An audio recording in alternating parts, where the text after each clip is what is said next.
घरेलू आय क्या होती है ये भी मुझे पता चल चुका है, ठीक है, दोनों मुझे बहुत ही अच्छे से पता चल चुके हैं।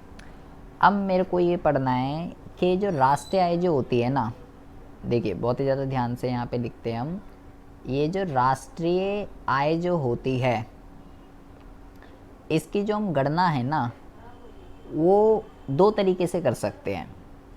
मैंने ऊपर आपको एक चीज़ बताई थी, मार्केट प्राइस, ठीक है, कि जिस प्राइस पे वस्तु बाज़ार में बिकने के लिए आती है उसको मार्केट प्राइस कहते हैं। तो आपके जो गुड्स एंड सर्विसेज हैं उनको आप किस प्राइस पे कैलकुलेट करोगे?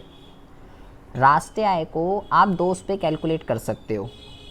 एक तो होती है वर्तमान कीमत पे, जो भी अभी उन गुड्स एंड सर्विसेज के प्राइस जो भी अभी चल रहे हैं उसको कहते हैं वर्तमान कीमत।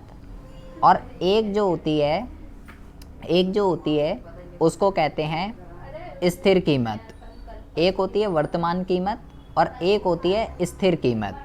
राष्ट्रीय आय भी कह सकते हो या जीडीपी भी कह सकते हो, दोनों एक ही चीज़ें हैं, ठीक है। जीडीपी कह लीजिए या राष्ट्रीय आय कह लीजिए, एक ही चीज़ है। जीडीपी या राष्ट्रीय आय की गणना वर्तमान कीमतों पे भी हो सकती है, मतलब गुड्स एंड सर्विसेज की करंट में जो प्राइस चल रहे हैं अगर हम उसके बेस पे कैलकुलेट करेंगे, या एक कांस्टेंट प्राइस पे भी जीडीपी या राष्ट्रीय आय को हम कैलकुलेट कर सकते हैं। पहले तो मैं आपको जीडीपी बता देता हूँ कि जीडीपी क्या होता है। जीडीपी का मतलब होता है जो भी प्राथमिक क्षेत्र है, जो भी द्वितीयक क्षेत्र है और जो भी तृतीयक क्षेत्र है या जो भी सेवा क्षेत्र है, इन तीनों क्षेत्रों ने मिलकर एक साल के अंदर अंदर कितनी वस्तु और कितनी सेवा का निर्माण किया है, वही जीडीपी है, वही राष्ट्रीय आय है, सब एक ही है, ठीक है। अभी फ़िलहाल इतना समझिए।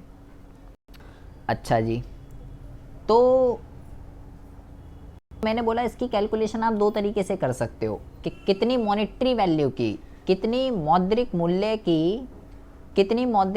की गुड्स एंड सर्विसेज क्रिएट हुई हैं, वो जीडीपी होती है। तो वो जो मौद्रिक मूल्य आप किस बेस पे कैलकुलेट कर रहे हो, करंट प्राइस पे कैलकुलेट कर रहे हो या एक कांस्टेंट प्राइस पे कैलकुलेट कर रहे हो, किस पे कैलकुलेट कर रहे हो, ये जो है हमें समझना है।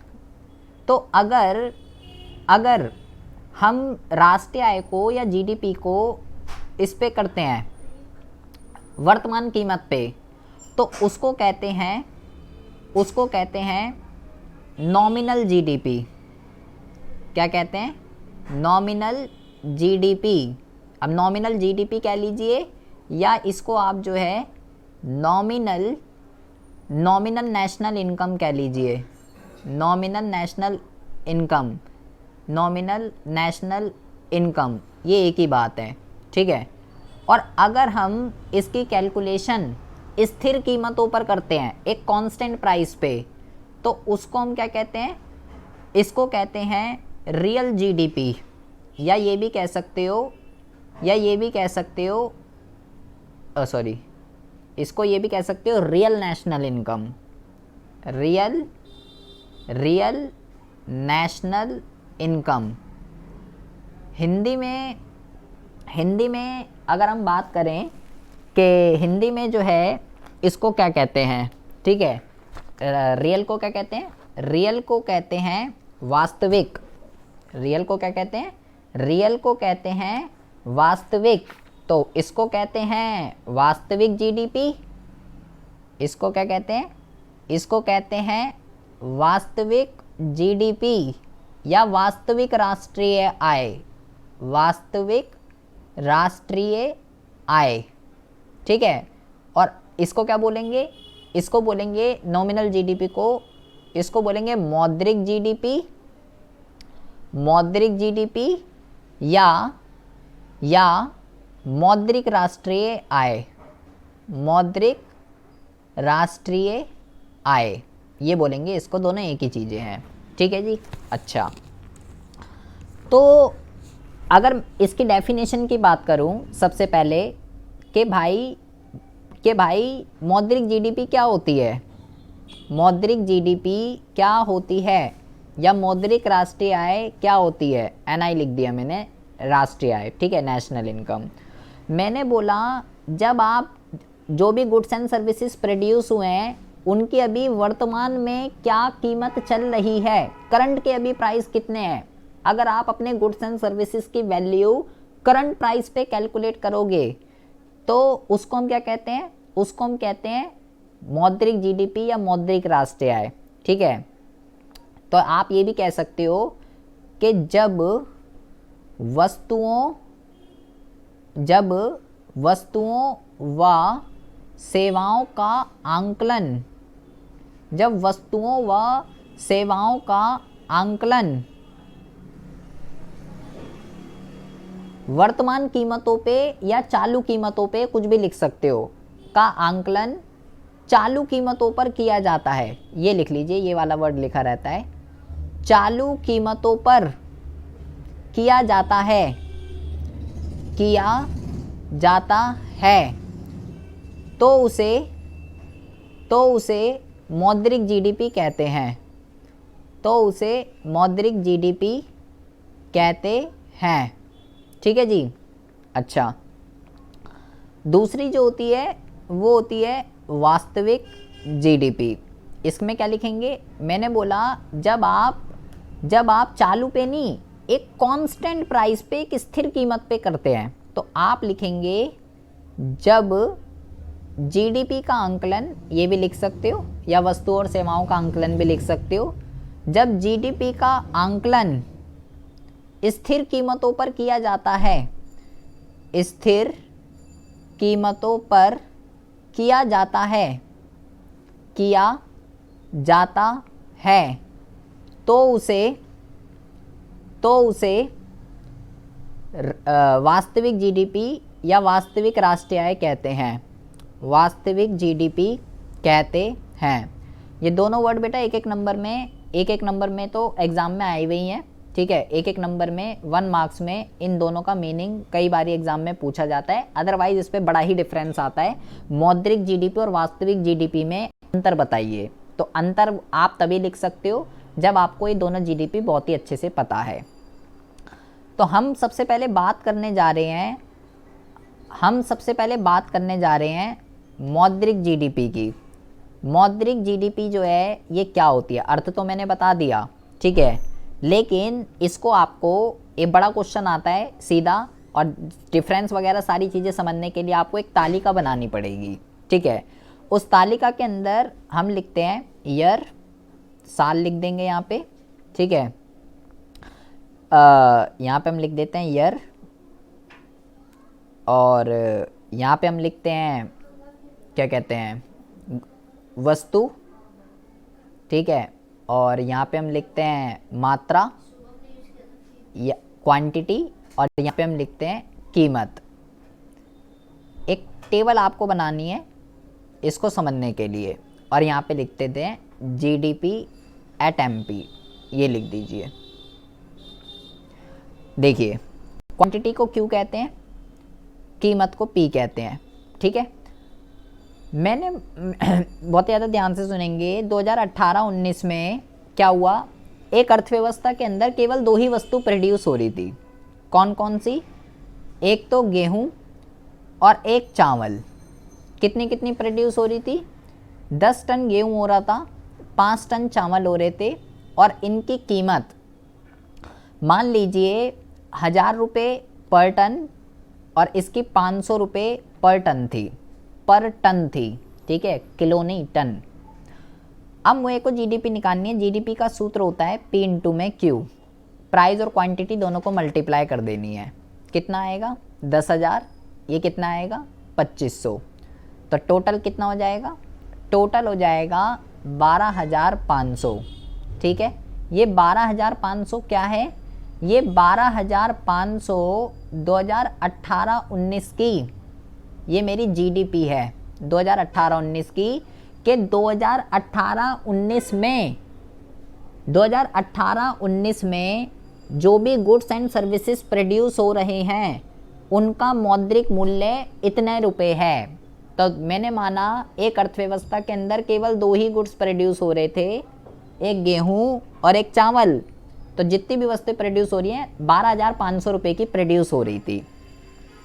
अच्छा जी, अब क्या होता है 2019-20 में, 2019-20 में अभी भी दो ही वस्तुएं प्रोड्यूस हो रही हैं अर्थव्यवस्था के अंदर, एक तो गेहूं और दूसरी चावल।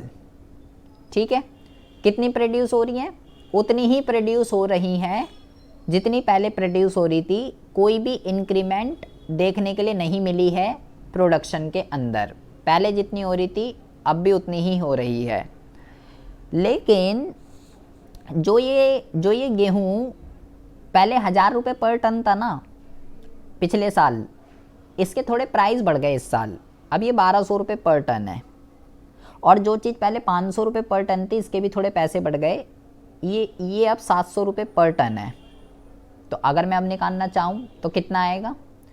अब ये आएगा 12,000 और अब ये आएगा 5 सत्ते 35, ये हो गया 3500। अब मैं अगर इसको जोड़ दूँ तो कितना आ गया? अब ये आ गया 15,500। ये क्या दिखा रहा है, क्या इंडिकेट कर रहा है कि 2019-20 में मेरी जीडीपी की वैल्यू कितनी है? मेरी जीडीपी की वैल्यू 15,500 है। मतलब कि 2019-20 में मेरी 19-20 में अर्थव्यवस्था के अंदर कितनी मौद्रिक मूल्य की वस्तुएं बनी हैं? 15,500 रुपये की वस्तुएं बनी हैं as comparison to previous year. तो अगर मैं अपनी जीडीपी एट एमपी के अंदर अगर मैं वृद्धि देखना चाहूँ, इंक्रीमेंट देखना चाहूँ, कितनी हुई है? मेरी जीडीपी बढ़ गई ना। पिछले साल अर्थव्यवस्था के अंदर इतने रुपए की वस्तुएं प्रोड्यूस हो रही थी, लेकिन इस साल इतने रुपए की वस्तुएं प्रोड्यूस हो रही हैं। तो कितनी इंक्रीमेंट देखने के लिए मिली है? 15,500 minus 1500 is equal to rupees से मेरी जीडीपी के अंदर वृद्धि देखने के लिए मिल रही है।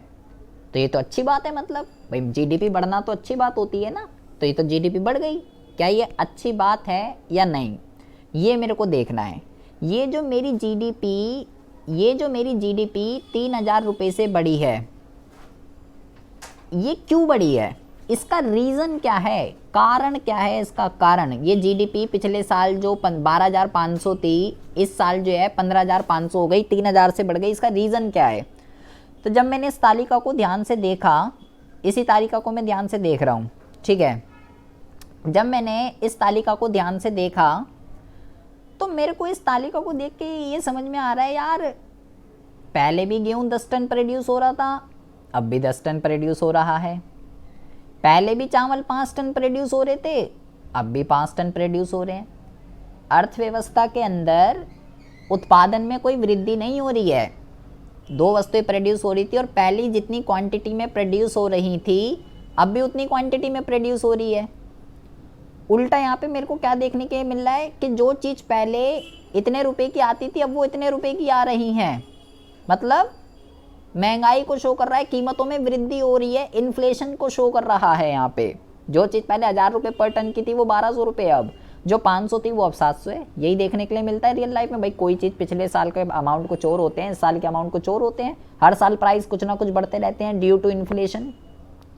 तो ये जो मेरी जीडीपी बढ़ी है, मैंने जब देखा यार यहाँ पे उत्पादन में तो कोई वृद्धि नहीं हो रही, क्वांटिटी में तो कोई वृद्धि नहीं हो रही। ये जो मेरी जीडीपी ये जो बढ़ी है, ये जो 3,000 की जो इंक्रीमेंट देखने के लिए मिली है, ये तो केवल प्राइस बढ़ने की वजह से बढ़ी है, इससे तो उत्पादन पे कोई फ़र्क ही नहीं पड़ा। तो इसका जो रीज़न है, इसका जो कारण है वो क्या है? इसका जो रीज़न है, इसका जो कारण है वो है कीमतों में वृद्धि। ये इसका रीज़न है। उत्पादन में तो कोई वृद्धि नहीं हुई। यहाँ पे जो है क्या हुआ, उत्पादन जो है वो तो स्थिर है, प्रोडक्शन के अंदर तो कोई इंक्रीमेंट ही नहीं हुई। अगर प्रोडक्शन के अंदर कोई इंक्रीमेंट होती, इसका मतलब अर्थव्यवस्था के अंदर पहले जितनी भी वस्तुएं प्रोड्यूस हो रही थी, अब पहले के कंपैरिजन में अब ज़्यादा वस्तुएं प्रोड्यूस हो रही हैं, तो इससे लोगों को कंजम्पशन के लिए ज़्यादा मिलता, उपभोग के लिए ज़्यादा मिलता। और जब लोगों को उपभोग के लिए ज़्यादा मिलता तो लोगों का लिविंग स्टैंडर्ड, लोगों का जीवन की गुणवत्ता क्या होती? बेहतर होती। लेकिन अभी ऐसा नहीं हो रहा। अभी तो प्रोडक्शन उतनी हो रही है, और ये जो जीडीपी बढ़ी है तो प्राइस की वजह से बढ़ी, तो फिर ऐसी जीडीपी बढ़ने का क्या फ़ायदा? ऐसी जीडीपी बढ़ने का तो कोई फ़ायदा ही नहीं है। ये तो चाहे डबल हो जाए, ट्रिपल हो जाए, ये तो कोई फ़ायदा ही नहीं है इसका बढ़ने का। तो मौद्रिक जीडीपी का कोई फ़ायदा ही नहीं है, क्योंकि ये तो प्राइस की वजह से बढ़ रही है ना, ये तो क्वांटिटी की वजह से नहीं बढ़ रही। और अगर ये तो डबल ट्रिपल हो रही है तो ये तो उल्टा उल्टा दिक्कत वाली बात है। मतलब प्राइस उतने ज़्यादा हाई हो रहे हैं गुड्स के और सर्विसेज के, तो ये तो बल्कि और प्रॉब्लम एरिया है अगर मौद्रिक जीडीपी आपकी बढ़ रही है, क्योंकि ये प्राइस की वजह से बढ़ती है, क्वांटिटी की वजह से नहीं। यहाँ क्वांटिटी स्थिर रहती है। इसकी जो समीकरण होती है, इसका जो समीकरण होता है वो क्या होता है? इसका जो समीकरण होता है वो होता है ये क्या, P इंटू में Q स्टार, ये इसका समीकरण होता है, जहाँ Q स्टार स्थिर रहता है, यहाँ पे ये फिक्स रहेगा, ठीक है, इसमें कोई भी चेंज नहीं होगा। यहाँ पे लिखेंगे मौद्रिक जीडीपी केवल कीमत बढ़ने से बढ़ती है। मौद्रिक जीडीपी केवल कीमत में वृद्धि से बढ़ती है। इसलिए यह, बहुत ही ज़्यादा ध्यान से सुनेंगे बेटा, यहाँ पे ये इंपॉर्टेंट है बहुत ज़्यादा पॉइंट। इसलिए यह, मैंने बोला इससे तो लोगों को पहले जितना भोग करने के लिए मिल रहा था अब भी उतना ही मिलेगा। लोगों के तो भोग के अंदर कोई वृद्धि नहीं हुई, क्योंकि उत्पादन के अंदर कोई वृद्धि नहीं हुई। अर्थव्यवस्था के अंदर जो वस्तुओं और सेवाओं का जो प्रवाह है पहले जितना हो रहा था अब भी उतना ही हो रहा है, तो कुछ खास इंक्रीमेंट देखने के लिए नहीं मिली इससे। इसलिए ये जो मौद्रिक जीडीपी होती है, ये चाहे जितनी भी बढ़ जाए, डबल ट्रिपल चौपल कुछ भी हो जाए, इस जीडीपी का बढ़ने का कोई फ़ायदा नहीं है, उल्टा नुकसान ही है, महंगाई को शो कर रही है, इन्फ्लेशन को। इसलिए यह आर्थिक कल्याण का अच्छा सूचक नहीं होती। इसलिए यह आर्थिक कल्याण का अच्छा सूचक नहीं होती। मतलब क्या इस लाइन का? आर्थिक कल्याण का अच्छा सूचक नहीं होती कि अगर ये जीडीपी डबल ट्रिपल चौपल कुछ भी हो जाए, इससे समाज के लोगों को फ़ायदा नहीं हो सकता, कोई फ़ायदा नहीं है, इससे तो उल्टा नुकसान है भाई, प्राइस बढ़ रहे हैं इससे। तो इसलिए इस जीडीपी को आर्थिक कल्याण का अच्छा सूचक नहीं माना जाता। आर्थिक कल्याण मतलब इससे लोगों को फ़ायदा नहीं पूछेगा, समाज का कल्याण इस जीडीपी से नहीं हो सकता, इस जीडीपी के बढ़ने से। ये मौद्रिक जीडीपी अभी आपने पढ़ी, जहाँ पे प्राइस फिक्स है, क्वांटिटी फिक्स है, प्राइस में फ्लक्चुएशंस हो रही है। अब हम बात करते हैं वास्तविक जीडीपी की। वास्तविक जीडीपी जो है ये क्या होती है? देखिए, अगेन टेबल बनानी है, ईयर लिखना है और वस्तु लिखनी है, ईयर लिखना है, वस्तु लिखनी है, मात्रा लिखनी है, कीमत लिखनी है और अगेन जीडीपी लिख देनी है। मात्रा, कीमत और जीडीपी, ठीक है। सेम वही जो ऊपर किया था पहले प्रोसीजर में, तो यही करना है कि 2018-19 में दो वस्तुएं हैं, गेहूं और चावल, ठीक है। कितना रहा था? 10 टन और 5 टन, 10 टन और 5 टन, इतना जो है प्रोड्यूस हो रहा था, ठीक है। और प्राइस क्या थे? प्राइस जो थे 1000 और 500, प्राइस क्या थे? 1000 और 500, तो ये कितना हो जाएगा? 10,000 और कितना हो जाएगा? 2500, तो ये कितना हो जाएगा? ये हो जाएगा 12,500, ठीक है। यहाँ तक तो वही है। पहला फेस तो जो ऊपर बनाया था, ये मेरी 2018-19 की जीडीपी आ गई कि 2018-19 में अर्थव्यवस्था के अंदर इतने रुपए की वस्तु और सेवा का उत्पादन हो रहा है। अच्छा, अब यहाँ पे अगले साल क्या होता है, बहुत ही ज़्यादा ध्यान से समझेंगे। अगले साल 2019-20 में सेम वस्तु है, गेहूं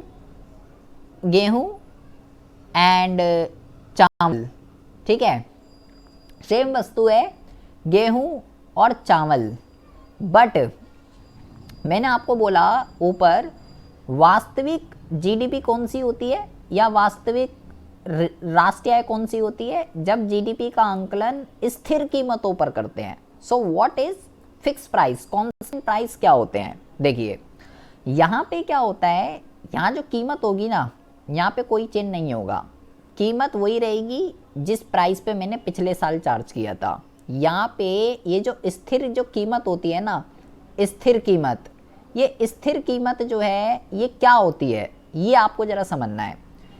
मुझे कैसे पता चलेगा मेरे को इस प्राइस पे अपनी जीडीपी को कैलकुलेट करना है। ये जो स्थिर कीमत जो होती है ना, इसको आप ये भी कह सकते हो, इसको आप ये भी कह सकते हो बेस ईयर प्राइस, ठीक है। ये प्राइस सरकार डिसाइड करेगी। बेस ईयर प्राइस वो प्राइस होते हैं जिसमें कीमतें ना तो बहुत ही ज़्यादा होती हैं ना तो बहुत ही कम होती है। जैसे मान लीजिए, जैसे आपने एक चैप्टर पढ़ा होगा सांख्यिकी वाली बुक के अंदर, सूचकांक, इंडेक्स नंबर, जिसमें अलग अलग महाशय थे, लास्चे, पास्चे, फिशर, जिसको तुम कहते हो लास्चे, पास्चे, फिशर, ये जो होते हैं सांख्यिकी के अंदर सूचकांक वाला इंडेक्स नंबर वाला चैप्टर था। वहाँ पे हम करते थे ऐसे कुछ, अगर याद हो आपको, लास्चे का करते थे P0 अपॉन में P1 मल्टीप्लाई, ऐसे करते थे। फिर कोई क्वांटिटी को लेता था Q0 अपॉन में Q1 मल्टीप्लाई 100। तो वो 0 और 1, एक होता है बेस ईयर, एक होता है करंट ईयर, वहाँ पे करते थे। तो बेस ईयर के प्राइस क्या होते हैं, ऐसे साल के प्राइस जिसमें कीमतें ना तो बहुत ही ज़्यादा अप है ना बहुत ही ज़्यादा डाउन है। मान लो अगर मैं अभी 2022 में चल रहा हूँ, ठीक है, मान लो मैंने अपना बेस ईयर 2015 मान रखा है, ठीक है, मैंने अपना बेस ईयर 2015 मान रखा है। तो इन 2015 में मान लो गेहूं के प्राइस कितने थे, 1000, एंड चावल के प्राइस कितने थे, 500। तो मैं जब भी जीडीपी को कैलकुलेट करूंगा मैं इसी प्राइस पे कैलकुलेट करूंगा, चाहे मैं 16 में करूँ, 17, 18, 19, 20, 21, 22, 23, 24, 25, दुनिया किसी भी साल में करूँ, मैं इसी प्राइस पे कैलकुलेट करूंगा इसको। It's called constant price, it's called base year price. और कैसे डिसाइड होगा कि मैं इसी साल को बेस ईयर मानूं, जिस साल पे कीमतें ना तो बहुत ही ज़्यादा अप है ना बहुत ही ज़्यादा डाउन है, ऐसे डिसाइड होगा। तो प्राइस तो यहाँ पे फिक्स रहेंगे। क्वांटिटी की अब मैं अगर बात करूँ, क्वांटिटी मान लीजिए जो चीज़ पहले 10 टन प्रोड्यूस हो रही थी, अब मान लीजिए थोड़ी ज़्यादा प्रोड्यूस हो रही है, 12 टन, वो 5 टन हो रही थी, अभी हो रही है 60 टन, थोड़ी ज़्यादा प्रोड्यूस हो रही है पहले के कंपैरिजन में। अच्छा, अब मैं यहाँ पे अगर निकालूँ तो यहाँ पे कितना आएगा, 12,000, और यहाँ पे कितना आएगा, यहाँ पे आएगा 35,000, 5 सत्ते 35, कितना हो गया, 15,500 की इंक्रीमेंट। ये हो गई मेरी जीडीपी। ये जीडीपी क्या दिखा रही है कि 2019-20 में मेरी अर्थव्यवस्था के अंदर जो भी वस्तु और सेवा बन रही है उनका मौद्रिक मूल्य क्या है। मेरी जीडीपी बढ़ गई, कितने से बढ़ रही है, 3,000 रुपये से मेरी जीडीपी जो है वो बढ़ रही है ना। अगर मैं अपनी जीडीपी के अंदर वृद्धि देखना चाहूँ तो सेम जैसे ऊपर हो रहा था वैसे ही हो रहा है। यहाँ पे भी 15,500 minus 12,500 and it will be 3,000 rupees, ठीक है, 3,000 रुपीज़ की इंक्रीमेंट अब भी देखने के लिए मिली मेरे को। बट इसका रीज़न क्या है, इसका कारण क्या है, कारण मैटर करता है। तो जब मैंने इस तालिका को मैंने ज़रा गौर से फरमाया तो मैंने देखा यार यहाँ तो प्राइस तो फिक्स है, जो चीज़ यहाँ तो प्राइस फिक्स रहेंगे वास्तविक के अंदर, क्योंकि एक कांस्टेंट प्राइस पे कैलकुलेट होते हैं बेस ईयर पे। ये जो मेरे को इंक्रीमेंट देखने के लिए मिली है ये किसकी वजह से देखने के लिए मिली है, ये क्वांटिटी थे, ये प्राइस थे, ठीक है। जीडीपी कैसे निकलती है, P इंटू Q से निकलती है। तो ये जो इंक्रीमेंट देखने के लिए मिली है ये मेरे को क्वांटिटी की वजह से देखने के लिए मिली है। मतलब जो 10 टन पहले प्रोड्यूस हो रहा था वो 12 हो रहा है, जो पहले 5 टन प्रोड्यूस हो रहा था वो 7 टन हो रहा है। कहने का तात्पर्य क्या है, इसका रीज़न क्या है, इसका जो रीज़न है, इसका जो कारण है वो है उत्पादन में वृद्धि। ये इसका रीज़न है। अर्थव्यवस्था के अंदर पहले जितनी वस्तुएं और सेवाएं उत्पादित हो रही थी, अब अर्थव्यवस्था के अंदर पहले के कंपैरिजन में ज़्यादा वस्तु और सेवाएं उत्पादित हो रही हैं, जिसकी वजह से क्या होगा, जिसकी वजह से हम यहाँ पे लिखते हैं, जिसकी वजह से लोगों का जो उपभोग है वो क्या होगा, लोगों का उपभोग अब बढ़ेगा। जिसको पहले खाने के लिए नहीं मिल रहा था अब उनको मिलेगा, जो पहले कम कंजम्पशन कर रहे थे अब उनको ज़्यादा मिलेगा, जो पहले भूखमरी से मर रहे थे अब उनको और ज़्यादा मिलेगा, ये सब चीज़ें कम होंगी। और जब ये सब चीज़ें होंगी, जब लोगों की कंजम्पशन में इंक्रीमेंट होगी तो क्या होगा, तो जो है लोगों की क्वालिटी ऑफ लाइफ, लोगों की क्वालिटी ऑफ लाइफ बोले तो जीवन की गुणवत्ता, इसमें क्या होगा, लोगों की जीवन की गुणवत्ता के अंदर सुधार होगा, लोगों की क्वालिटी ऑफ लाइफ के अंदर इंक्रीमेंट जो है हमको देखने के लिए मिलेगी। उत्पादन में वृद्धि से लोगों का कंजम्पशन पैटर्न बढ़ेगा, कंजम्पशन से लोगों की क्वालिटी ऑफ लाइफ सुधरेगी, और इसी चीज़ को इकोनॉमिक्स में क्या कहते हैं, इसी चीज़ को इकोनॉमिक्स के अंदर कहते हैं कि इससे लोगों का आर्थिक कल्याण होगा। इससे लोगों का क्या होगा, इससे लोगों का कल्याण होगा। कल्याण मतलब इससे लोगों को फायदा होगा। अच्छा जी, तो मतलब ये तो बढ़िया चीज़ है यार। रियल जीडीपी जो है मौद्रिक वाली से तो बढ़िया ही है ना, वो तो कल्याण नहीं कर रही, ये कल्याण कर रही है। तो आपको ये ध्यान रखना है, इसका जो समीकरण होता है, इसका जो समीकरण होता है वो क्या होता है, P स्टार मल्टीप्लाई Q, जहां P स्टार स्थिर रहता है, स्थिर रहता है, ये लिखेंगे। और क्या ध्यान रखना है, रियल जीडीपी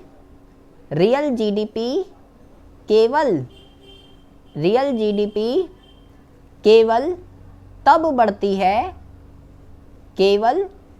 बढ़ती है जब उत्पादन में वृद्धि होती है, जब उत्पादन में वृद्धि होती है तब बढ़ती है, अदरवाइज नहीं बढ़ेगी, प्राइस की वजह से नहीं बढ़ती।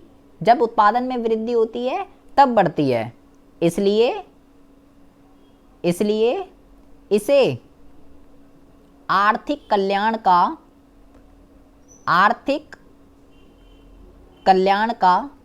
अच्छा सूचक माना जाता है, ठीक है, क्योंकि इससे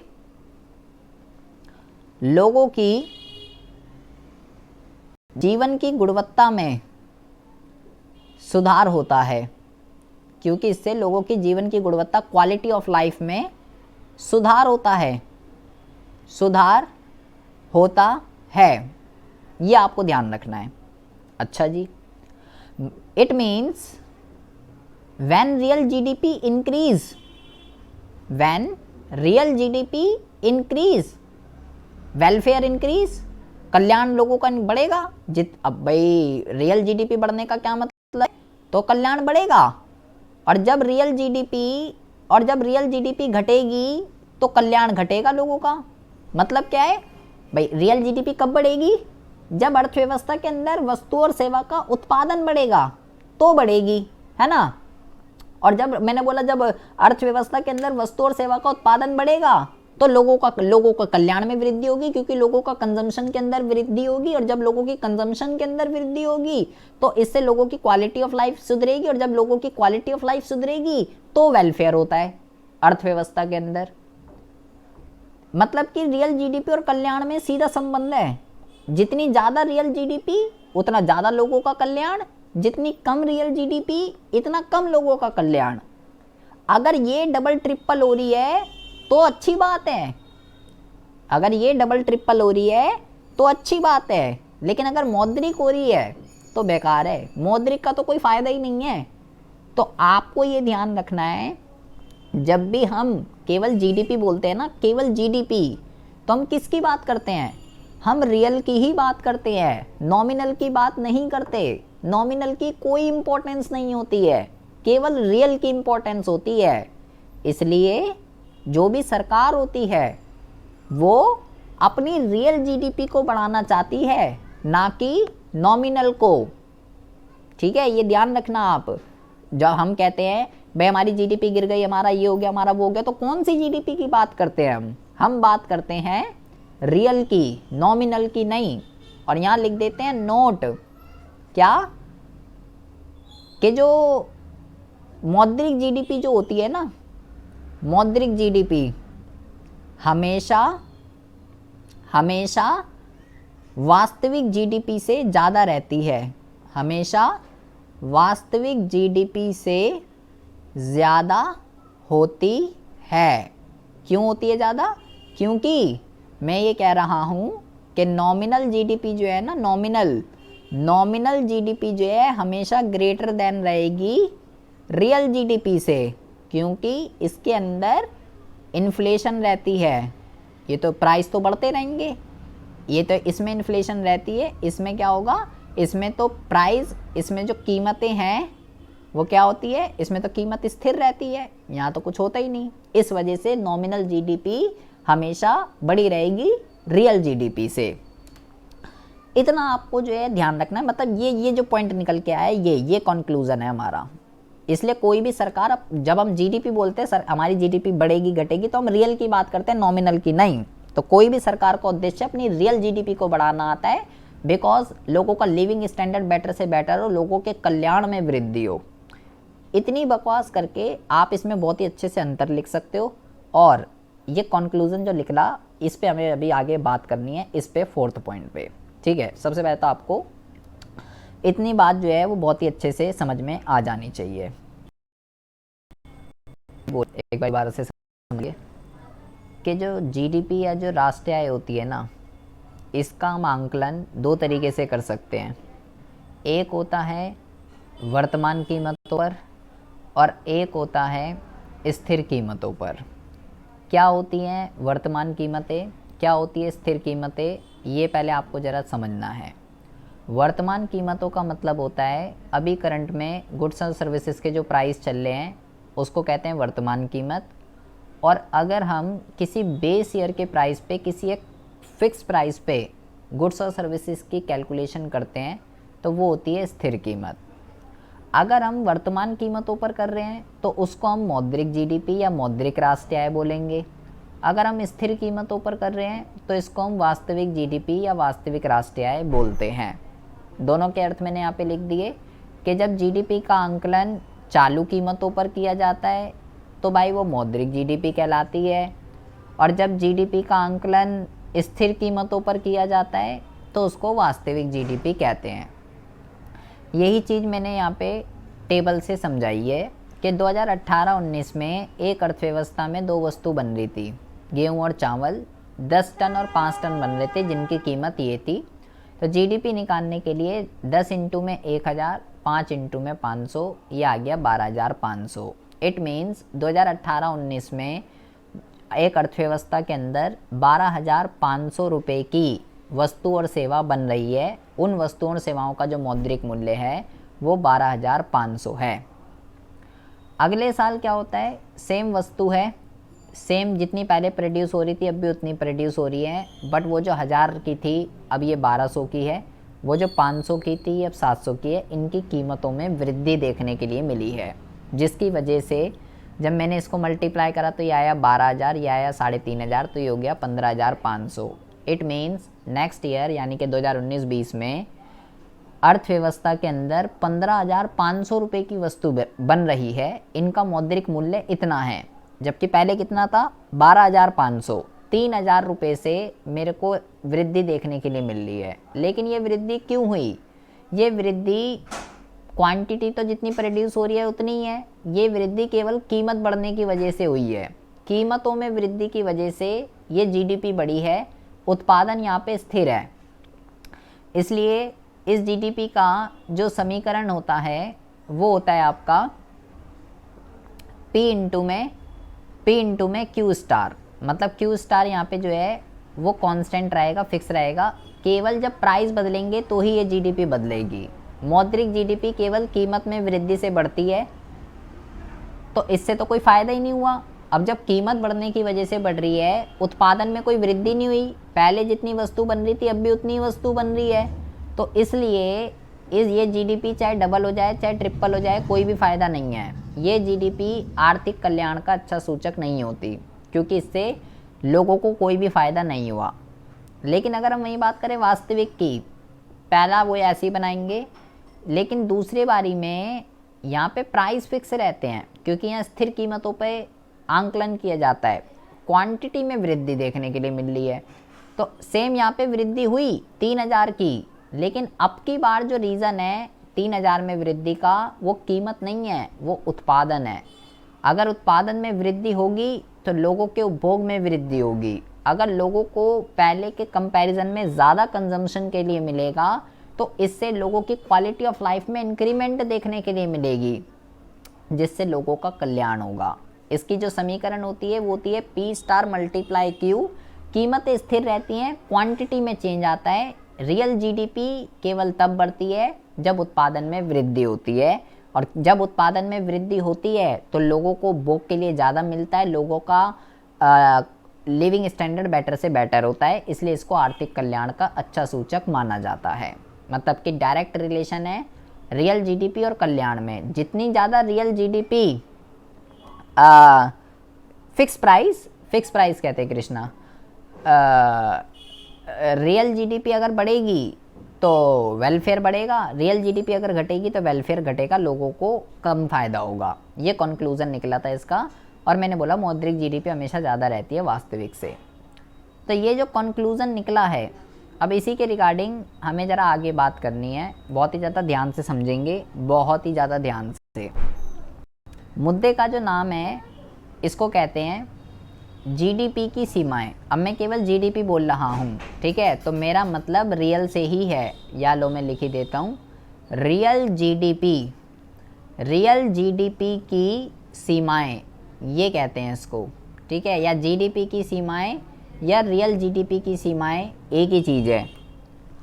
क्योंकि जब मैं जीडीपी बोलूँगा तो मेरा मतलब मौद्रिक से नहीं है, वास्तविक से है। अब इस टॉपिक का मतलब क्या है? इस टॉपिक का मतलब ये है कि अगर मेरी रियल जीडीपी बढ़ रही है तो ऐसा हो सकता है लोगों के कल्याण में वृद्धि ना हो रही हो। रियल जीडीपी अगर बढ़ रही है तो इसका ये मतलब बिल्कुल भी नहीं है कि लोगों के कल्याण में वृद्धि होगी ही होगी।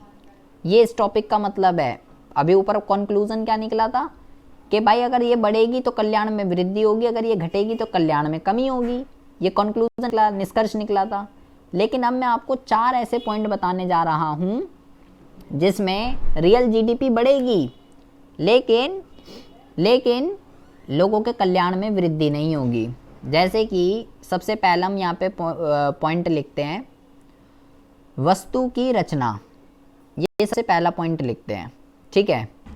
माना वस्तु कई सारी तरीके की होती है, ठीक है। मान लीजिए मैंने 2 तरीके की वस्तु ली, एक मैंने ले ली उपभोक्ता वस्तु और एक मैंने ले ली सैनिक वस्तु।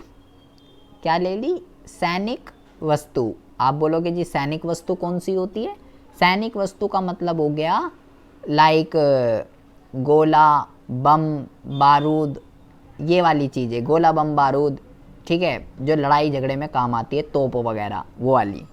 और उपभोक्ता वस्तु यू नो वेरी वेल, ठीक है, एसी, फ्रिज, वॉशिंग मशीन, ठीक है, जो भी हम अपनी डेली लाइफ के अंदर यूज़ करते हैं, दूध, ब्रेड, अंडे, सब कुछ, वो उपभोक्ता वस्तु है। अच्छा जी, अब होता क्या है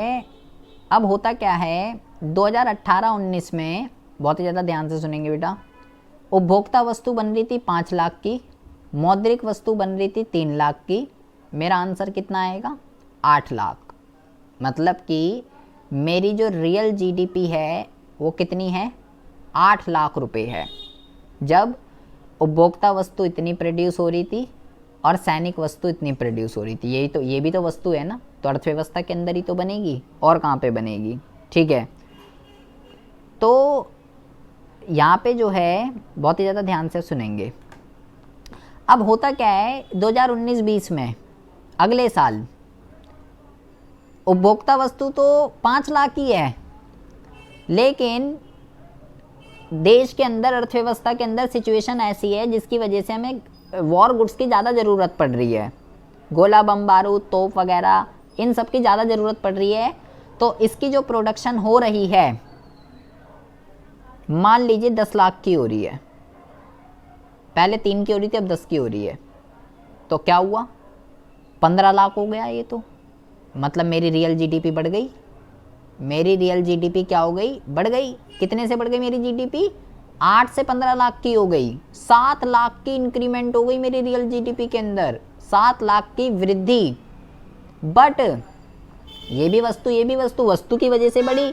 सैनिक वस्तुओं का उत्पादन, सैनिक वस्तु का जो उत्पादन है, जब उसके अंदर वृद्धि हुई तो मेरी रियल जीडीपी बढ़ गई, 7 लाख हो गई। तो उत्पादन तो बढ़ा अर्थव्यवस्था के अंदर वस्तुओं का, और तभी तो बढ़ी है वो जीडीपी। लेकिन भाई मैं इस वस्तु का क्या करूँगा, मैं गोला बम बारूद थोड़ी ना खाता हूँ। मैं क्या खाता हूँ, मैं तो ये खाता हूँ उपभोक्ता वस्तु। तो उपभोक्ता वस्तु तो पहले जितनी बन रही थी, ये तो अब भी उतनी बन रही है। इसकी प्रोडक्शन तो स्थिर है, इसमें तो कोई इम्प्रूवमेंट ही नहीं मेरे को देखने के लिए मिली। सैनिक वस्तु जो है इसमें वृद्धि हुई है, तो मेरे कल्याण में वृद्धि किससे होगी, मैं गोला बम बारूद थोड़ी खाता हूँ, मैं तो उपभोक्ता वस्तु खाता हूँ। अगर इसमें वृद्धि होती तो मेरा वेलफेयर बढ़ता। अभी तो इसमें वृद्धि की वजह से मेरी रियल जीडीपी बढ़ी है। तो ये मेरे को क्या करते हैं, ये मेरे को इनडायरेक्टली सेफ्टी प्रोवाइड करते हैं। इसके प्रोडक्शन में वृद्धि होने से मेरे कल्याण में वृद्धि नहीं हो सकती। तो यहाँ पे मेरी रियल जीडीपी बढ़ी, मेरी रियल जीडीपी बढ़ गई, लेकिन मेरा कल्याण नहीं बढ़ा, मेरे कल्याण में वृद्धि नहीं हुई। बिकॉज जिस वस्तु की वजह से मेरी जीडीपी बढ़ी है वो मैं उपभोग ही नहीं करता। तो जीडीपी किस वजह से बढ़ रही है ये भी तो मैटर करता है ना, कौन सी वस्तु की बात कर रहे हो आप। मैं तो उपभोक्ता वस्तु कंज्यूम करता हूँ। अर्थव्यवस्था के अंदर जितने भी समाज में जितने भी व्यक्ति हैं वो तो उपभोक्ता वस्तु कंज्यूम करते हैं। और आप अगर जो आपकी जीडीपी है वो दूसरी वस्तु की वजह से अगर बढ़ रही है तो फिर तो बेकार है। ऐसी रियल जीडीपी बढ़ने का क्या फायदा, उपभोक्ता तो वो भोग ही नहीं करता। लोग अब भी भुखमरी से मरेंगे। जिसको पहले कम कंजम्पशन के लिए मिल रहा था अब भी कम के लिए मिलेगा, जिसको पहले मिल ही नहीं रहा था अब भी नहीं मिलेगा, तो कोई फायदा ही नहीं हुआ। तो ये सबसे पहला पॉइंट है इसकी लिमिटेशन का, जहाँ जीडीपी बढ़ रही है लेकिन फिर भी वेलफेयर नहीं हो रहा। इसको कहते हैं वस्तु की रचना। अच्छा जी, दूसरा जो पॉइंट है इसके अंदर, इसको कहते हैं जीडीपी का वितरण। बहुत ही ज़्यादा ध्यान से सुनेंगे, जीडीपी का वितरण। जीडीपी के वितरण का मतलब क्या होता है, जीडीपी के वितरण का मतलब होता है, जीडीपी क्या होती है पहले तो ये समझिए, प्राथमिक, सेकेंडरी और सर्विस, जिसको टर्टियरी भी कहते हैं। ये तीनों सेक्टर ने मिलकर एक साल के अंदर जितनी भी वस्तु बनाई वो जीडीपी है। ठीक है जी। 2018-19 में प्राथमिक क्षेत्र जिसके अंदर कृषि आता है, मान लो उसने 2 लाख की बनाई, इसने 3 लाख की, इसने 4 लाख की, तो आपकी जीडीपी कितनी हो गई, 4 और 3 7, 7 और 2 9 लाख रुपए की आपकी जीडीपी हो गई अकॉर्डिंग टू 2018-19। तीनों क्षेत्रों ने मिलकर 9 लाख रुपए की वस्तुओं और सेवाओं का निर्माण किया है। बट इन 2019-20 क्या हुआ, प्राथमिक क्षेत्र वहीं पे है, द्वितीय क्षेत्र सेकेंडरी सेक्टर वहीं पे है। ठीक है, पी से मतलब प्राइमरी, एस से मतलब सेकेंडरी और टी से मतलब टेरिटरी, सर्विस सेक्टर भी कहते हैं इसको। अब क्या हुआ, ये जो सर्विस सेक्टर है इसमें बहुत ही ज़्यादा वृद्धि देखने के लिए मिली, ये हो गया 12 लाख। अच्छा जी, अब कितनी हो गई जीडीपी, अब मेरी जीडीपी हो गई 17 लाख। मेरी जीडीपी बढ़ गई, कितने से बढ़ गई, 6 लाख रुपए से मेरी जीडीपी बढ़ गई। लेकिन ऐसी जीडीपी बढ़ने का कोई फ़ायदा नहीं है। ये दोनों जो सेक्टर हैं, ये दोनों जो क्षेत्र हैं, ये तो आपके ठप पड़े हुए हैं, है ना, ये तो आपके ठप पड़े हुए हैं। ठप कैसे लिखते हैं, ठप लिखते हैं ऐसे, ये आपके ठप पड़े हुए हैं, मतलब कि इसमें तो कोई वृद्धि ही नहीं हो रही। जितनी पहले प्रोडक्शन हो रही थी अब भी उतनी हो रही है। और यहाँ वृद्धि देखने के लिए मिल रही है। प्राथमिक और तृतीयक क्षेत्र कुछ कर ही नहीं रहा, वो तो पहले जैसे थे अब भी वैसे ही है। केवल एक ही ये जो जीडीपी ये जो बड़ी है 6 लाख, किसका कंट्रीब्यूशन है? केवल इस अकेले का, सेवा क्षेत्र का, और किसी का नहीं है। तो मेरे भाई इट्स कॉल्ड, ये क्या कहलाता है? इट्स कॉल्ड अनबैलेंस ग्रोथ, असंतुलित विकास। असंतुलित विकास इसको ये कहते हैं, अनबैलेंस ग्रोथ। ये बेकार है भाई। आपकी अगर रियल जीडीपी बढ़ रही है तो इसका ये मतलब बिल्कुल भी नहीं है कि तीनों क्षेत्र अच्छा काम कर रहे हैं। ऐसा हो सकता है किसी एक क्षेत्र की वजह से आपकी जीडीपी बढ़ रही हो, बाकी के 2 क्षेत्र जो है ऐसे के ऐसे ही पड़े हुए हैं। कुछ भी हो सकता है। पता चला सेकेंडरी चल रहा है, प्राइमरी और सर्विस ठप पड़ा हुआ है, या प्राइमरी चल रहा है, सेकेंडरी और सर्विस ठप पड़ा हुआ है। जैसे कि स्वतंत्रता के समय था, केवल कृषि क्षेत्र चल रहा था, द्वितीयक और तृतीयक ऐसे ही था। फिर अब उल्टा हो गया, अब तृतीयक चल रहा है तो प्राथमिक, और अब द्वितीयक और तृतीयक चल रहा है, प्राथमिक जो है ठप पड़ा हुआ है। तो अगर आपकी रियल जीडीपी बढ़ रही है तो इसका ये मतलब नहीं है तीनों क्षेत्र अच्छा काम कर रहे हैं, कुछ भी हो सकता है। बेटा ये जो टॉपिक है बहुत ही ज़्यादा ध्यान से समझेंगे। ये 6 नंबर का टॉपिक फिक्स क्वेश्चन है एग्जाम के अंदर, ठीक है। और वो भी अगर उसने बोला रियल जीडीपी की सीमाएं बताइए, 4 पॉइंट आते हैं इसके अंदर, तो चारों लिखने पड़ेंगे। अदरवाइज ये एक पर्टिकुलर, ये वस्तु की रचना एंड ये जीडीपी का वितरण और जितने भी चारों बताऊंगा ये अलग अलग 6 नंबर में आए हुए हैं। सिर्फ इसी को एक्सप्लेन कीजिए कि जीडीपी का वितरण आखिर क्यों उसकी लिमिटेशन है, या वस्तु की रचना आखिर क्यों उसका लिमिटेशन है। सिर्फ एक पर्टिकुलर पॉइंट 6 नंबर में। तो इसको बहुत ही अच्छे से आप करके जाएंगे। अब हम बात करते हैं एक मोस्ट इम्पॉर्टेंट टॉपिक के रिगार्डिंग। बेटा बहुत ही ज़्यादा ध्यान से समझेंगे, ये बहुत ही ज़बरदस्त टॉपिक है। ये जो इसकी लिमिटेशन है ये ग्रेजुएशन लेवल तक आपका पीछा नहीं छोड़ने वाली है, ये बहुत ही अच्छी चीज़ है, ठीक है। ये इसको कहते हैं बाह्यताएं। क्या कहते हैं इसको? इसको कहते हैं बाह्यताएं, एक्सटर्नलाइटिस कहते हैं इसको इंग्लिश में, एक्सटर्नलाइटिस। अब ये क्या दिक्कत होती है? ये सेपरेट पॉइंट, तीसरा जो पॉइंट है, तीसरी लिमिटेशन, ये सेपरेट पॉइंट 1000 बार एग्जाम में रिपीट होएगा है कि बाह्यताएं क्या होती हैं, इसके प्रकारों को उदाहरण सहित समझाइए, सिर्फ यही। अब ये क्या है बहुत ही ज़्यादा ध्यान से समझेंगे। यहाँ पे पहले मैं इसका अर्थ लिखता हूँ, तब आपको इसका अर्थ समझाता हूँ। पहले तो मैं अर्थ लिखता हूँ, वो तो कुछ भी समझ में नहीं आएगा आपको। यहाँ पे मैं पहले अर्थ लिख देता हूँ कि किसी भी आर्थिक क्रिया के आप लिखना इसका अभिप्राय किसी भी आर्थिक क्रिया के अच्छे व बुरे प्रभाव से है, अच्छे व बुरे प्रभाव से है, जो बिना कीमत के या बिना दंड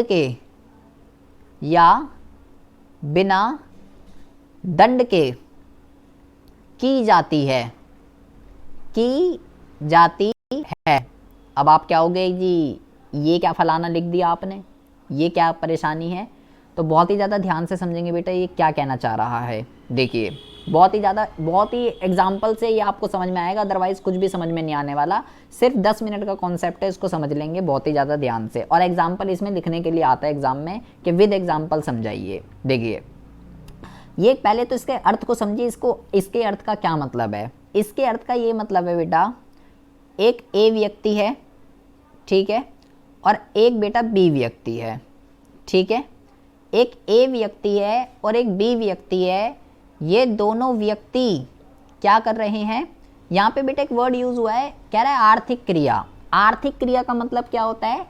आर्थिक क्रिया का मतलब होता है, क्रिया 2 तरीके की होती है, एक होती है आर्थिक, एक होती है गैर। आर्थिक क्रिया का मतलब होता है जो पैसा कमाने के लिए की जाती है, ठीक है। जो पैसा कमाने के लिए जो क्रिया की जाती है उसको आर्थिक क्रिया कहते हैं, ठीक है।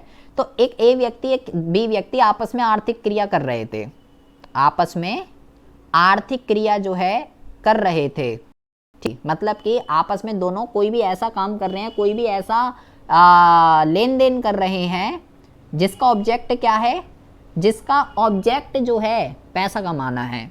ठीक है जी। तो ये दोनों व्यक्ति आपस में आर्थिक क्रिया कर रहे हैं, कोई भी अर्थव्यवस्था के अंदर काम कर रहे हैं पैसे कमाने के पर्पज से। इन दोनों के काम करने से किसी तीसरे व्यक्ति पर, वो तीसरा व्यक्ति कौन है, वो तीसरा व्यक्ति जो है वो सी है। ठीक है। इन दोनों के काम करने से जो भी ये आर्थिक क्रिया कर रहे हैं, जो भी ये लेन देन कर रहे हैं, जो भी एक्टिविटी कर रहे हैं, इन दोनों के करने से इस तीसरे व्यक्ति पे, इनके करने से इसके ऊपर, इसको आप समाज भी कह सकते हो। ठीक है, सोसाइटी भी कह सकते हो, हम लोगों पे, बाकी लोगों पे, ठीक है, समाज पे अच्छा प्रभाव भी पड़ सकता है, अच्छा प्रभाव भी पड़ सकता है, और बेटा बुरा प्रभाव भी पड़ सकता है, और बुरा प्रभाव भी पड़ सकता है। वो दोनों से, वो दोनों आर्थिक क्रिया कर रहे हैं, वो दोनों लेन देन कर रहे हैं, और उससे दूसरे तीसरे व्यक्ति पर, दूसरे नहीं तीसरे, दो तो वही हैं, तीसरे व्यक्ति पे यानी कि सोसाइटी पे, समाज पे, उन दोनों की आर्थिक क्रिया का अच्छा इफेक्ट भी पड़ सकता है और बुरा इफेक्ट भी पड़ सकता है, कुछ भी पड़ सकता है। अगर अच्छा इफेक्ट पड़ रहा है, मतलब समाज को इन दोनों की क्रिया करने से समाज को फायदा मिल रहा है, लोगों को फायदा हो रहा है, तो बेटा समाज जो है ना, इसके लिए कोई कीमत अदा नहीं करेगा। ठीक है। अगर अच्छा प्रभाव पड़ रहा है तो यहाँ पे लिखेंगे बिना कीमत के। क्या लिखेंगे? बिना कीमत के, बिना कीमत के फायदा उठाएंगे, फायदा उठाएंगे। अच्छा जी। और अगर नेगेटिव पड़ रहा है, मतलब काम वो दोनों कर रहे हैं, काम वो दोनों कर रहे हैं, ठीक है, और उससे सोसाइटी पर गलत इम्पैक्ट पड़ रहा है, नेगेटिव इम्पैक्ट पड़ रहा है, इससे बुरा प्रभाव पड़ रहा है, तो अगर बुरा प्रभाव पड़ रहा है तो समाज इन दोनों को, इसको और इसको दंड नहीं दे सकता। ठीक है, दंड या सजा नहीं दे सकता, नहीं दे सकता। ठीक है, इसको क्या कहते हैं? इस चीज को कहते हैं बेटा एक्सटर्नलाइटीज। अब जरा ऊपर समझिए क्या कह रहा था। किसी भी आर्थिक क्रिया के अच्छे व बुरे प्रभाव से है जो बिना कीमत के या बिना दंड के की जाती है। मतलब कोई भी दो व्यक्ति, ये दो व्यक्ति कौन है बेटा? एक है क्रेता, एक है विक्रेता। ठीक है, एक है क्रेता, एक है विक्रेता। एक खरीदने वाला, एक बेचने वाला आपस में ट्रांजैक्शन कर रहे हैं, और उनके ट्रांजैक्शन करने से उस आर्थिक क्रिया से सोसाइटी पे, समाज पे, समुदाय पे अच्छा इफेक्ट भी पड़ सकता है, बुरा इफेक्ट भी पड़ सकता है। अगर अच्छा इफेक्ट पड़ रहा है तो समाज इन दोनों को, क्रेता को, विक्रेता को कोई पेमेंट नहीं करेगा, फ्री में जिंदगी के मजे लेगा बेटा, फ्री में फायदा उठाएगा उस जो इन दोनों ने काम किया है। लेकिन अगर इन दोनों के काम करने से बुरा प्रभाव पड़ रहा है तो समाज इन दोनों को सजा नहीं दे सकता। अगर बेटा अच्छा प्रभाव पड़ रहा है तो इसको कहते हैं धनात्मक बाह्यताएं। क्या कहते हैं? धनात्मक बाह्यताएं। ठीक है, धनात्मक बाह्यताएं इसको कहते हैं। और अगर बुरा प्रभाव पड़ रहा है तो इसको क्या कहते हैं? इसको कहते हैं ऋणात्मक बाह्यताएं, नेगेटिव एक्सटर्नलाइटीज। अच्छा जी, मतलब कि पहला क्वेश्चन तो ये है, व्हाट इज एक्सटर्नलाइटीज, ये लिखेंगे यार। टाइप ऑफ एक्सटर्नलाइटीज दो तरीके की, पॉजिटिव एंड नेगेटिव, धनात्मक या ऋणात्मक। What is positive externalities? जब किसी भी आर्थिक क्रिया का किसी तीसरे व्यक्ति पर अच्छा प्रभाव पड़ता है जिसके लिए वो कोई भी कीमत अदा नहीं कर रहा है, it's called positive externalities. What is negative externalities? When the effect of economic activity, किसी भी आर्थिक क्रिया का जब किसी थर्ड पर्सन पे नेगेटिव इम्पैक्ट पड़ता है, बट वो सोसाइटी, वो थर्ड पार्टी उस आर्थिक क्रिया का उन पर्सन को पनिश नहीं कर सकती, दंड नहीं दे सकती, सजा नहीं दे सकती। It's called negative externalities. अच्छा, अब मैं एक एग्जाम्पल बताता हूँ, बहुत ही ज़्यादा ध्यान से समझेंगे बेटा, एग्जाम्पल लिखने के लिए आता है इसमें, अभी आपको ये तभी समझ में आएगा, बिना इसके समझ में नहीं आएगा। यहाँ पे हम लिखते हैं धनात्मक बाह्यताएं, धनात्मक बाह्यताएं, और यहाँ लिखते हैं ऋणात्मक बाह्यताएं। पहले हम बात करते हैं ऋणात्मक की बेटा, ऋणात्मक की बात करते हैं। एक उद्योग है, ठीक है, जो कि क्या करता है, जो सिगरेट बनाता है। क्या करता है? सिगरेट बनाता है, सिगरेट, ठीक है, या शराब बनाता है, कुछ भी कह सकते हो, सिगरेट, शराब, कुछ भी, ठीक है। तो मतलब ये एक उत्पादक है जो कि क्या कर रहा है, सिगरेट और शराब का उत्पादन कर रहा है, ठीक है जी। ये कौन है? ये ए है। अच्छा, और एक और है जो है, मैं ले लेता हूँ, चलो, रोहित, ठीक है। ये कौन है? ये मैं हूँ।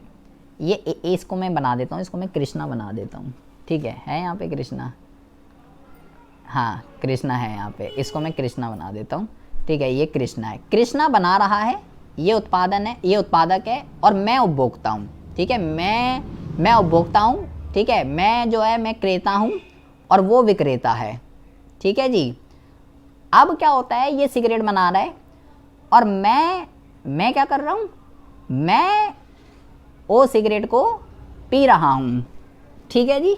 बट दो पार्टीज है बेटा, एक कृष्णा है और एक मैं हूँ, वो बना रहा है और मेरी तरह और भी पी रहे हैं सिगरेट को, ठीक है। सिगरेट मस्त बनी है भाई साहब, लेकिन ये मेरे सिगरेट पीने से और उसके उस वस्तु का उत्पादन करने से हम दोनों आर्थिक क्रिया कर रहे हैं। उसने सिगरेट क्यों बनाई है? पैसा कमाने के लिए, बेचेगा आगे, प्रॉफिट होगा, इसलिए तो बनाई है, और मैं अपना कंजम्पशन कर रहा हूँ, हम दोनों आर्थिक क्रिया कर रहे हैं।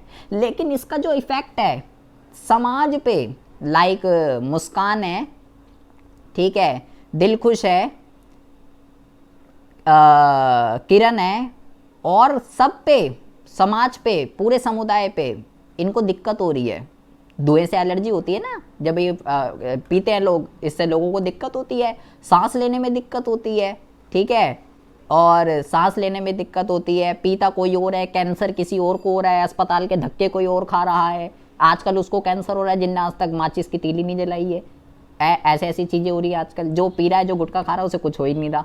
तो इससे ये हम दोनों कर रहे हैं, और ये कौन है? ये थर्ड पार्टी है। ये कौन है? ये थर्ड पार्टी है या सोसाइटी है। तीसरे पे क्या पड़ रहा है बेटा? गलत प्रभाव पड़ रहा है, नेगेटिव इम्पैक्ट पड़ रहा है। इट्स कॉल्ड नेगेटिव एक्सटर्नलाइटीज, ठीक है। सेम एग्जांपल लिख के आ सकते हो, कोई दिक्कत वाली बात नहीं है, ठीक है। मेरा नाम मत लिख देना कि रोहित सर है, वो सिगरेट पी रहे हैं, कहीं लिख के आ जाओ। या ये भी लिख सकते हो बेटा, एक उद्योग है, ठीक है, और वो क्या कर रहा है, उसका काम ही ऐसा है जिससे बहुत ही ज़्यादा पोल्यूशन हो रहा है, ठीक है।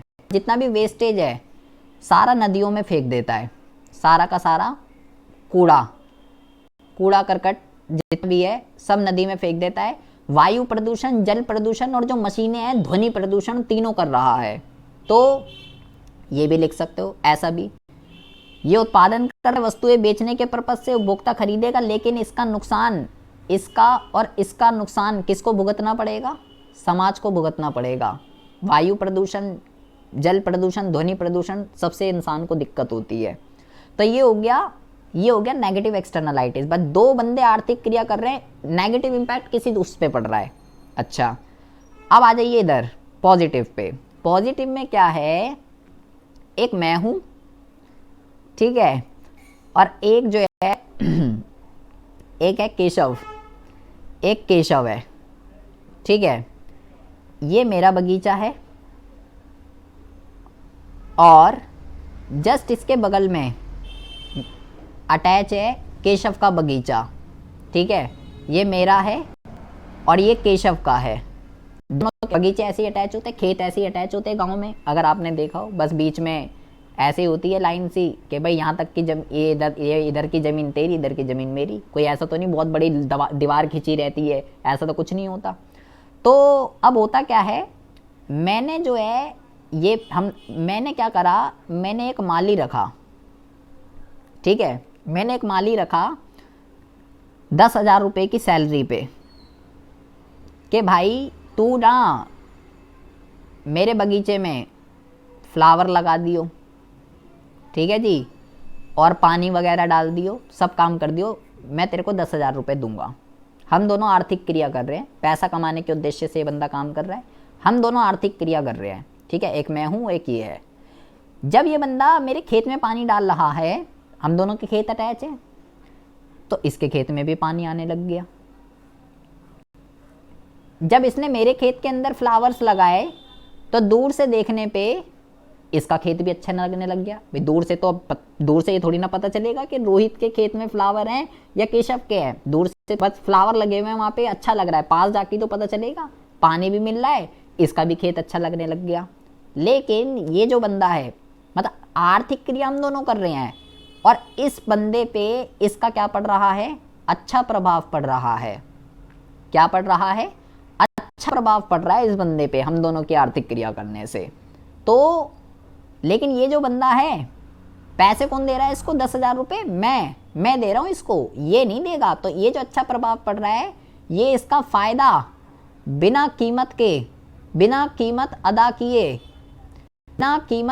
किए क्या होगा, बिना कीमत अदा किए ये इसका फ़ायदा उठाएगा बेटा, बिना कीमत अदा किए ये इसका फ़ायदा आएगा। ये मेरे को पैसे नहीं देगा बेटा, इसको फ़ायदा मिलेगा। तो पॉजिटिव एक्सटर्नलाइटीज़ क्या है, जब दो पार्टीज़ के ट्रांजैक्शन करने से तीसरी पार्टी को, थर्ड पर्सन को या समाज को या समुदाय को फ़ायदा मिलता है, तो वो समाज उस चीज़ के लिए उन दोनों को कोई पैसे नहीं देता। इट्स कॉल्ड पॉजिटिव एक्सटर्नलाइटीज़ और इट्स कॉल्ड नेगेटिव। तो ये बकवास हम क्यों पढ़ रहे हैं भाई, ये इतनी देर से हम पढ़ रहे हैं एक्सटर्नलाइटीज़, ये हो गया पॉजिटिव, ये हो गया नेगेटिव, बिना कीमत के, बिना दंड के, ये हो गया सजा वजा। ये क्या है, ये मुद्दा क्या है, कहना क्या चाहता है ये मुद्दा, ये इसकी लिमिटेशन कैसे है, कहना क्या चाहता है, इसकी तीसरी लिमिटेशन थी और ये बहुत ही इंपॉर्टेंट है। सारी बकवास आपको लिखनी पड़ेगी, एग्जाम में आती है लिखने के लिए विद एग्जाम्पल। ये मुद्दा ये कहना चाहता है कि जो बाधाएं होती है ना, बाध्यताएं, एक्सटर्नलाइटीज़, चाहे धनात्मक हो या चाहे ऋणात्मक हो, कुछ भी हो, चाहे ऋणात्मक कैसे लिखते हैं जी, ऋणात्मक लिखते हैं ऐसे, चाहे ऋणात्मक हो, कोई सी भी हो, ये दोनों जीडीपी की आंकलन में नहीं आते, ये दोनों जीडीपी के आंकलन में नहीं आते। जीडीपी की परिधि से ये दोनों बाहर हैं, इन दोनों को ऐड नहीं किया जाता, चाहे पॉजिटिव हो चाहे नेगेटिव हो, कोई भी हो। That's why externalities is a limitation of real GDP, ना तो पॉजिटिव को इंक्लूड करता ना नेगेटिव को इंक्लूड करता। दैट्स वाई ये इसकी लिमिटेशन है। ये बेटा बहुत ही इंपॉर्टेंट मुद्दा है जो आपको समझना था। और एक लास्ट इसका मुद्दा बस ये समझ लीजिए, ये लास्ट है, बस हो गया। इसको कहते हैं बेटा गैर मौद्रिक लेन देन। ये क्या होते हैं बेटा, गैर मौद्रिक लेन देन, ये भी रेट आता है एग्जाम में। देखिए, जो मम्मी होती है घर में क्या करती है, अपनी सर्विस देती है बेटा, रोज खाना, कपड़े धोना, झाड़ू पोछा, बर्तन सब करती है बेटा, है ना, झाड़ू पोछा बर्तन खाना पीना सब करती है, रोज अपनी सर्विस देती है, रोज, मतलब रोज सर्विसेज का उत्पादन हो रहा है बेटा, ठीक है। बट क्या हो रहा है, रोज सेवाओं का उत्पादन हो रहा है, रोज सेवाओं का उत्पादन हो रहा है। बट हम क्या पे करते हैं, मम्मी को पैसे देते हैं हम चीज़ के लिए, रोज हम तो कुछ भी पे नहीं करते बेटा इस चीज़ के लिए। तो सेवाओं का उत्पादन हो रहा है, पे क्यों नहीं करते, क्योंकि हमें इनका मौद्रिक मूल्य ही नहीं पता। इनका मौद्रिक मूल्य हमें नहीं पता, इनका मौद्रिक मूल्य क्या है कि खाना बनाने के कितने दें, कपड़े के हम उसकी बात नहीं कर रहे हैं। जो घर में अगर जो मेड हम रखते हैं उसकी बात नहीं हो रही है यहाँ पे, हाउस वाइफ की बात हो रही है यहाँ पे। जो हम बाहर से रखते हैं उसका तो मुझे पता है ना कि उसको 7,000 की सैलरी पे रखा है तो झाड़ू पोछा बर्तन कपड़े धोना वो ये करेगी, उसकी बात नहीं हो रही है बेटा, यहाँ बात हो रही है हाउस वाइफ की। तो इसका मौद्रिक मूल्य क्या है नहीं पता। इस वजह से सर्विस तो प्रोड्यूस हो रही है, सेवा प्रोड्यूस हो रही है, लेकिन कितने रुपए की हो रही है ये नहीं पता। तो जब मुझे इसका मौद्रिक मूल्य नहीं पता तो ये जो सर्विस है ये रियल जीडीपी के अंदर, ये रियल जीडीपी के अंदर शामिल नहीं होगी, रियल जीडीपी के अंदर शामिल नहीं होगी। ये होता है बेटा गैर मौद्रिक लेन देन। या ये भी कह सकते हो जो वस्तु विनिमय प्रणाली जो होती है, वस्तु विनिमय प्रणाली क्या होती है, वस्तु का वस्तु से प्रत्यक्ष लेन देन। ये जो ट्रांजैक्शंस होते हैं बेटा ये भी गैर मौद्रिक लेन देन होते हैं। इनमें मौद्रिक मूल्य क्या है नहीं पता, ये भी गैर मौद्रिक हैं, ये भी गैर मौद्रिक लेन देन है। तो ये भी ना तो ये ना ये दोनों ही रियल जीडीपी के अंदर नहीं आते। इसलिए गैर मौद्रिक लेन देन अगली लिमिटेशन है रियल जीडीपी की। कौन से आएंगे, जिनका मौद्रिक मूल्य पता है वो आएंगे। ये क्यों नहीं आ रहे, क्योंकि इनका तो मौद्रिक मूल्य ही नहीं पता। शामिल तो तब करूंगा ना जब पता होगा कितने रुपए की सर्विस है। और वस्तु विनिमय की तो दिक्कत ही ये थी, किसको फायदा हो रहा है किसको नुकसान हो रहा है कुछ पता ही नहीं था, क्योंकि वस्तु विनिमय में वस्तुओं का वस्तुओं से प्रत्यक्ष लेन देन होता है, मौद्रिक मूल्य पता ही नहीं होता। इस वजह से ये 4 इसकी लिमिटेशंस है। बेटा बहुत ही इंपॉर्टेंट टॉपिक आज आपने पढ़ा है, ठीक है, एग्जाम के पॉइंट ऑफ व्यू से बहुत ही ज़्यादा इंपॉर्टेंट है। सेपरेट पॉइंट चारों के चारों 6-6 नंबर में आए हुए हैं। सेपरेट, सिर्फ सेपरेट, एक एक जीडीपी का वितरण बायताएं और ये आपका गैर मौद्रिक लेन देन, ये सब 6-6 नंबरों में आए हुए हैं बेटा। तो आप इनको बहुत ही अच्छे से करके जाइएगा, ठीक है। जिसका भी मिस हो गया, क्लास रह गई, रिकॉर्डेड अवेलेबल है, उससे भी देख लीजिएगा। अभी आपका पूरा कंप्लीट हो चुका है। नेक्स्ट क्लास में हम जो है मेथड करने वाले हैं, तो बहुत ही ज़्यादा ध्यान से उन मेथड्स को समझेंगे और अपना ये सारा रिवाइज करेंगे।